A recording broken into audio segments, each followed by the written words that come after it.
President Donald Trump. And Taiwan's Lai Ching-te urges Beijing to fix its economy, not expand territory. All that and more coming up on AWANI International.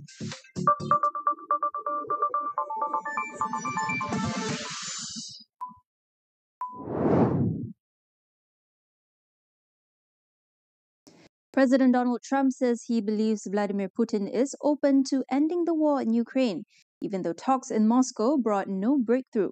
He described the meeting between the U.S. delegation and the Russian leader as productive, but not decisive.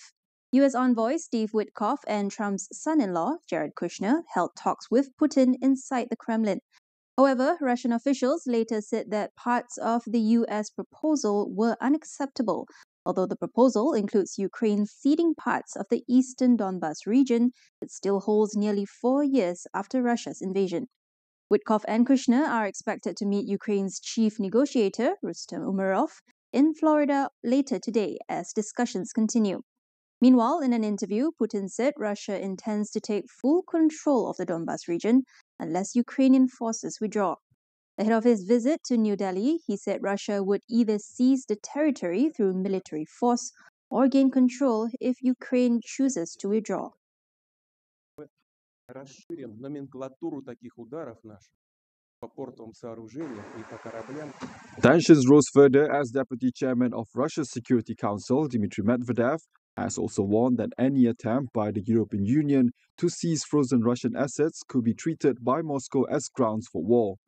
He said that taking assets frozen in Belgium under a proposed reparation loan would be viewed as a potential casus belli with serious consequences. On Wednesday, the European Commission proposed that frozen Russian assets or funds raised using them as collateral should contribute towards a €90 billion package for Ukraine aimed at supporting its military and vital public services. Taiwan's President Lai Ching-te says China should focus on fixing its economy rather than pursuing territorial expansion, saying Beijing's sluggish growth demands domestic attention. Speaking in an interview with the New York Times, Lai points to Taiwan's forecast growth of 7.37% this year, while international projections place China's 2025 growth slightly above 4%. His comments come as Beijing intensifies military and political pressure on the self-ruled island, which China claims as its own. In a transcript released by his office, Lai said China's economy is indeed struggling. He adds that Taiwan is willing to help and cooperate in addressing economic challenges. Now, Taiwan's Statistics Office expects the island to record its fastest growth in 15 years. Lai framed Taiwan's strong economic performance as driven largely by booming demand for AI-related technologies, which helped cushion its economy from broader regional slowdowns.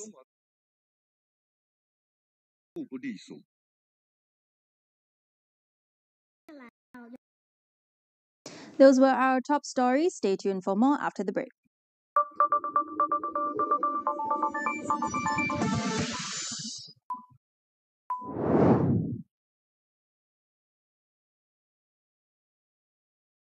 Tawaran eksklusif untuk pelanggan Astro. Add-on View Premium hanya RM4.99 sebulan. Stream hits Asia terkini. Kami memang perempuan dari neraka. Dan rancangan view kegemaran anda sepanjang hari dengan Astro. Awak nak masuk dalam hati sendiri. Semua ini hanya RM4.99 sebulan.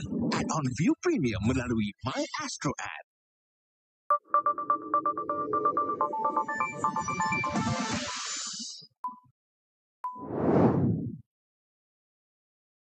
Welcome back.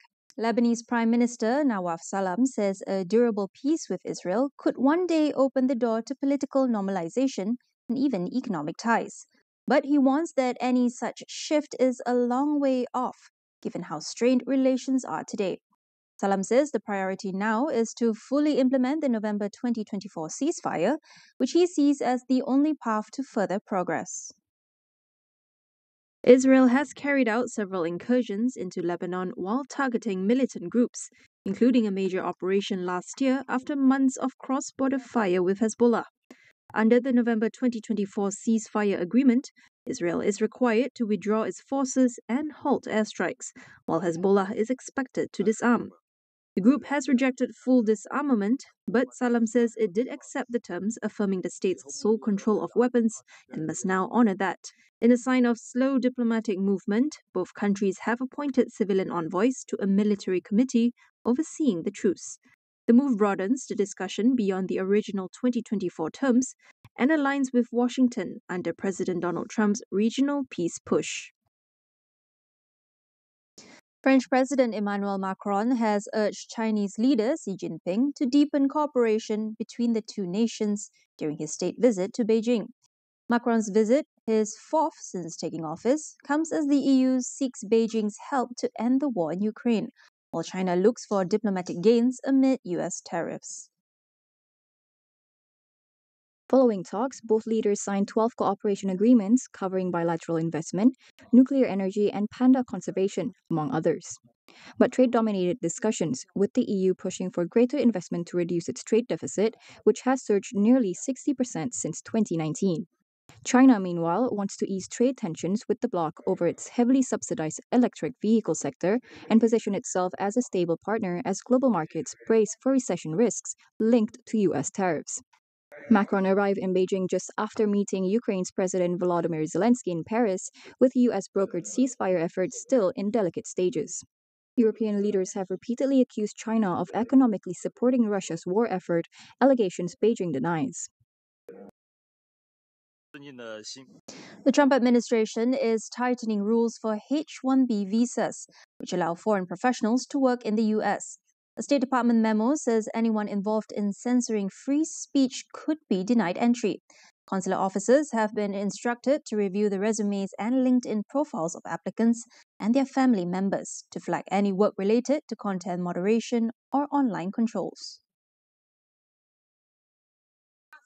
The memo says the policy applies to all visa categories but calls for extra scrutiny of H-1B candidates who often work in technology or social media companies allegedly involved in the suppressing of free speech. H-1B visas are used by U.S. companies to hire highly skilled foreign workers and are essential for the tech sector, particularly firms recruiting from India and China.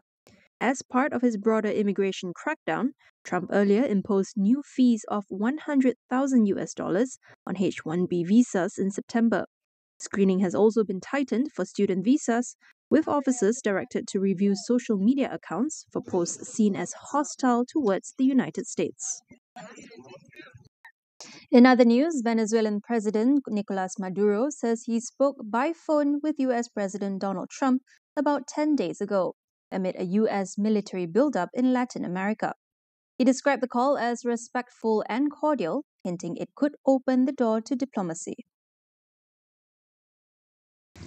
The call comes after months of U.S. pressure on Caracas in what Trump calls an anti-drug trafficking campaign.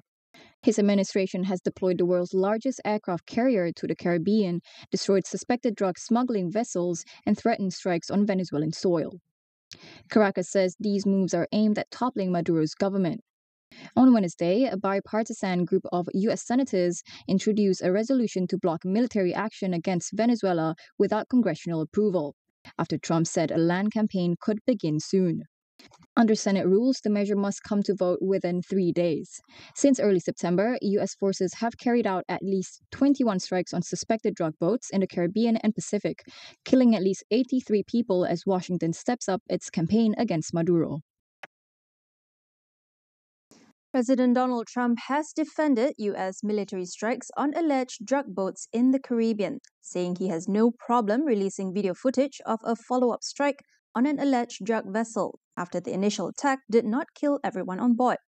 He insists the strikes have saved thousands of American lives, even as lawmakers call for investigations. Trump's remarks follow a backlash over a so-called double-tap strike on September 2nd.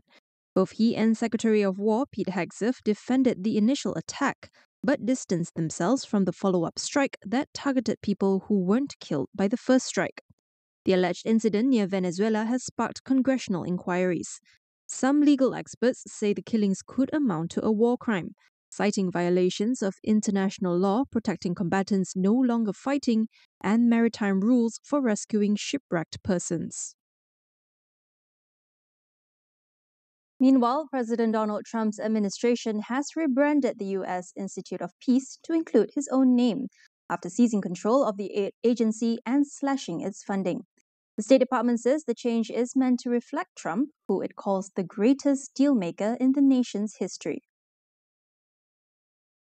The president's name was installed on the Washington, D.C. headquarters ahead of a peace agreement signing ceremony between Rwanda and the Democratic Republic of Congo.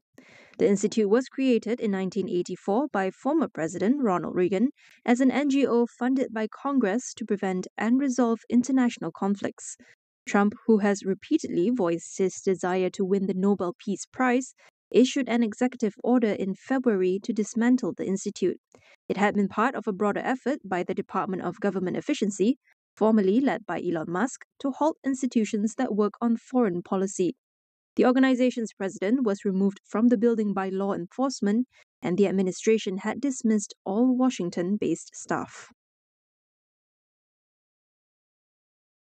Israeli Prime Minister Benjamin Netanyahu says he still plans to travel to New York, despite Mayor-elect Zoran Mamdani vowing to arrest him under an International Criminal Court or ICC warrant.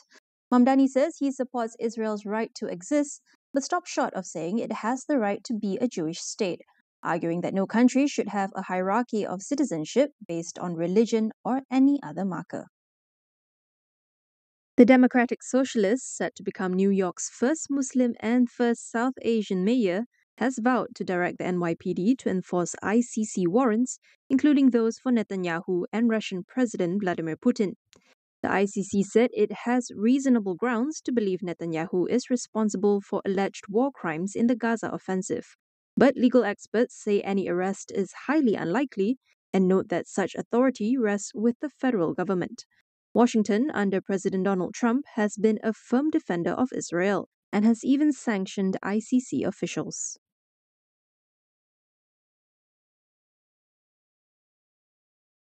Pakistan will temporarily allow United Nations relief supplies into Afghanistan, marking the first partial border opening since deadly clashes erupted between the two countries in October.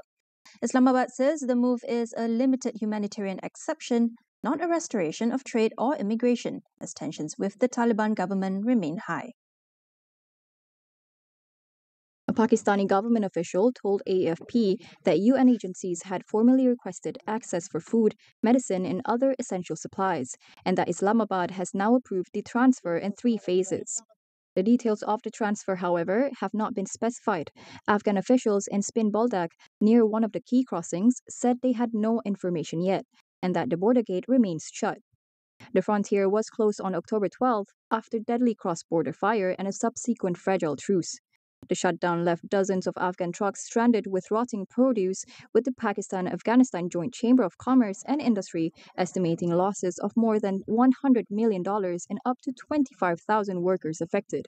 Relations between the two countries have deteriorated since the Taliban's return to power in 2021, with Islamabad accusing Kabul of harboring militants responsible for attacks inside Pakistan, allegations the Afghan government denies.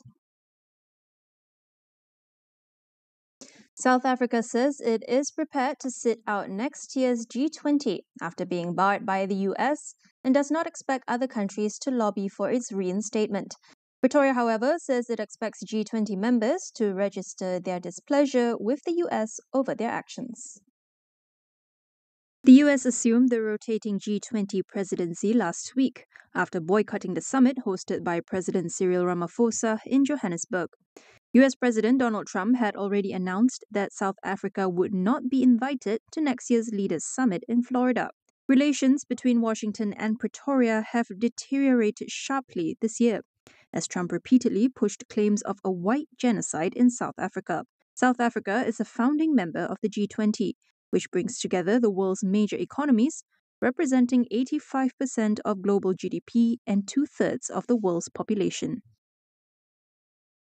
That concludes AWANI International for tonight. Stay with us as we track the strategies and power shifts shaping the new global order. For more updates, visit international.astroawani.com and follow us on social media. I'm Faye Kwan. Thank you for watching and good night.